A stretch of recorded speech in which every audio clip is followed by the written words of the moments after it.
Assalamualaikum warahmatullahi wabarakatuh. Salam sejahtera buat kita semua dimanapun kita berada. Di siang yang cerah ini, semoga dalam keadaan sehat selalu.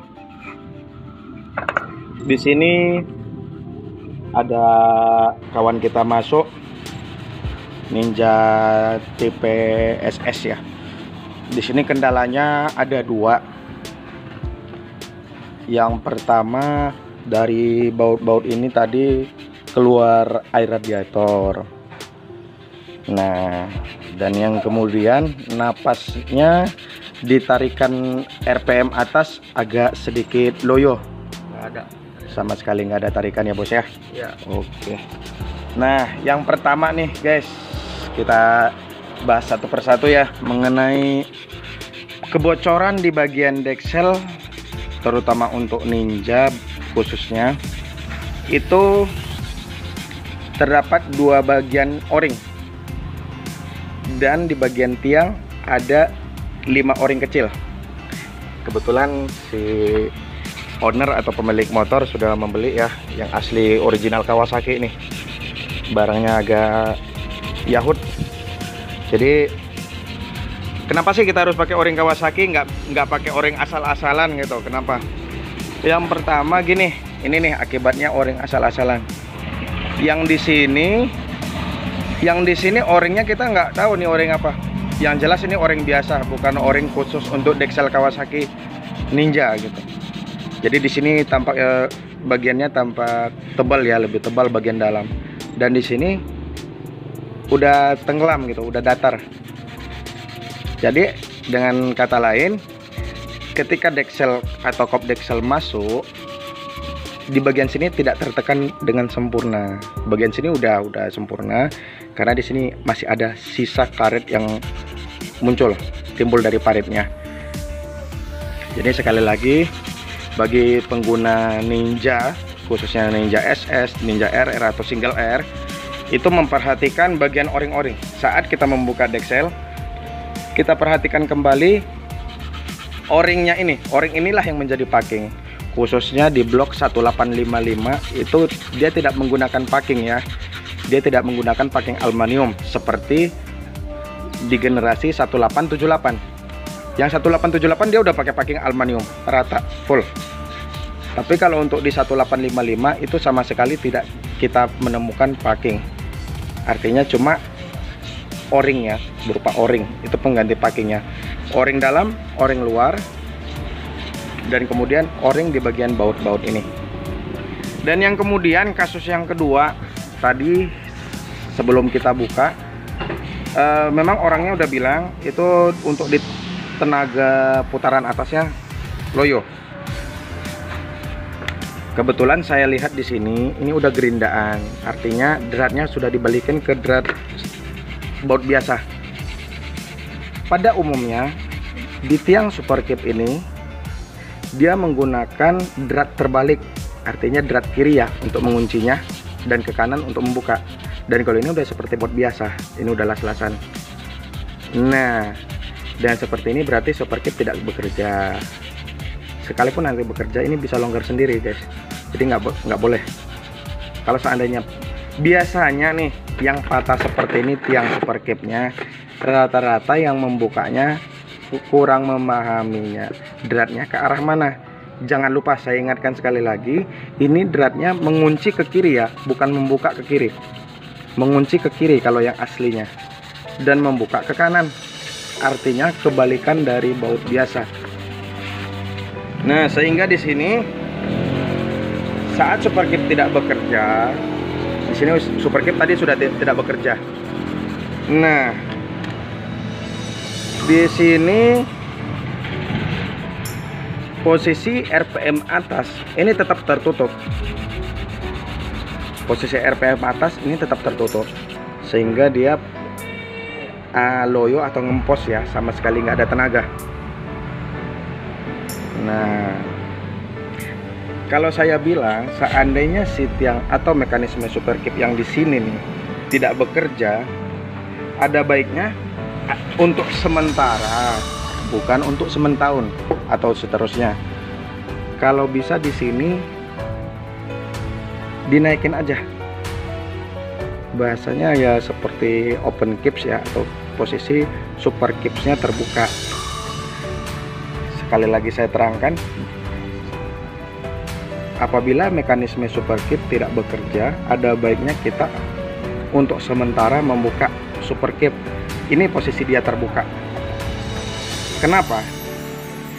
Saat dia super cap, posisi mesin hidup RPM atas dia keadaan tertutup, nantinya akan napas panjangnya atau tarikan atasnya loyo,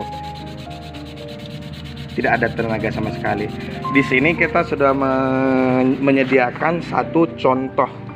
Kita menyediakan satu contoh deksel sebagai bahan penjelasan untuk menerangkan kinerja super caps. Mungkin di tutorial lain atau mungkin di channel-channel lain sudah ada yang menerangkan mengenai kinerja, mekanisme, bahkan fungsi super caps.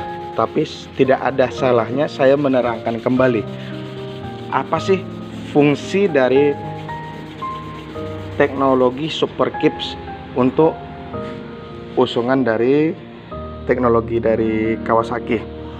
Jadi begini, saya terangkan sedikit. Di sini terdapat dua buah katup. Ini sebuah mekanisme sebagai penutup, atau bahasanya klep ya, tapi ini bukan klep. Jadi begini kawan-kawan, saat posisi RPM bawah, saat posisi RPM rendah, seharusnya super cap itu tertutup. Gini, sebentar ya. Nah, posisi RPM bawah seharusnya super cap itu tertutup. Yang dinamakan tertutup dari sini untuk ruang bilasnya di sini tertutup dia. Nah, ini tertutup juga. Ini untuk di RPM rendah. Dan kemudian setelah dia RPM atas, seharusnya super cap terbuka. Super cap terbuka. Ketika super cap terbuka, ini jalur bilas seharusnya langsung tembus ke sana ya. Seharusnya langsung tembus ke arah sana. Itu ke lubang bilas, ke celah arah bilas ini. Nah, jadi dengan kata lain, sebentar kita jelaskan sedikit mengenai super caps ya. Ketika super caps bekerja saat di RPM bawah, dia menutup bagian area bilas, tertutup, menutup suplai minyak dari suplai bahan bakar tambahan dari jalur bilas, tetapi membuka area dari kupingan caps ini. Terdapat tabung hisas ya di tiap ninja kita masing-masing. Ini terdapat lubang ya, tembus ke sini. Jadi ketika di RPM bawah, dia memasok atau mensuplai udara segar dari tabung hisas menuju ke knalpot atau bagian exhaust. Jadi ketika di RPM bawah terdapat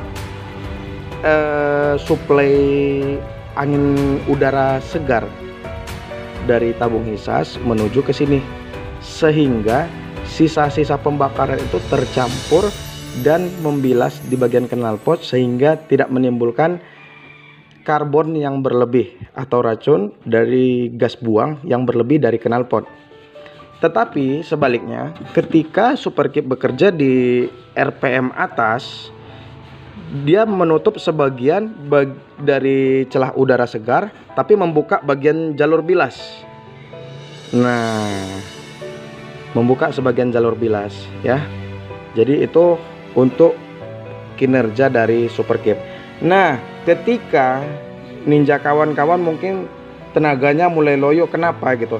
Yang sering kejadian, yang pertama dari mekanisme atau kinerjanya super caps ini kadang macet. Ini ada perlunya diservis beberapa bulan dalam sekali. Bisa itu mungkin 3 bulan sekali, 2 bulan sekali, tergantung kapan waktu macetnya dan keinginan Anda untuk menyervisnya. Jadi ini seharusnya tidak macet ya. Nah, ini harus lunak dua-duanya. Jadi nggak boleh ada kemacetan. Gitu. Yang sering kejadian di Ninja bagian Super Caps, ini yang dua ini katupnya ini macet. Sehingga Super Caps tidak bekerja dengan sempurna. Bisa jadi di bagian RPM atas dia ngempos alias loyo, sama sekali tidak ada tenaga, tapi RPM udah ngeden gitu, udah maksa gitu mesin. Nah itu tadi. Jadi itu penjelasan dari saya mengenai penjelasan singkat mengenai Super Caps ya kawan-kawan ya. Untuk selanjutnya mungkin bisa direview juga. Untuk video selanjutnya saya akan menerangkan mengenai porting dan polish, baik itu untuk korek harian atau mungkin itu ya untuk speed touring atau di atas rata-rata dari harian, tergantung sesuai kegunaan masing-masing. Jangan sampai nanti korekannya berlebih tapi untuk pemakaian harian, jangan sampai, kasihan deh mesinnya. Oke, terima kasih telah menonton video ini, semoga bermanfaat bagi kita semua. Dengan akhir kata, semoga sehat selalu dimanapun kita berada. Saya ucapkan terima kasih. Assalamualaikum.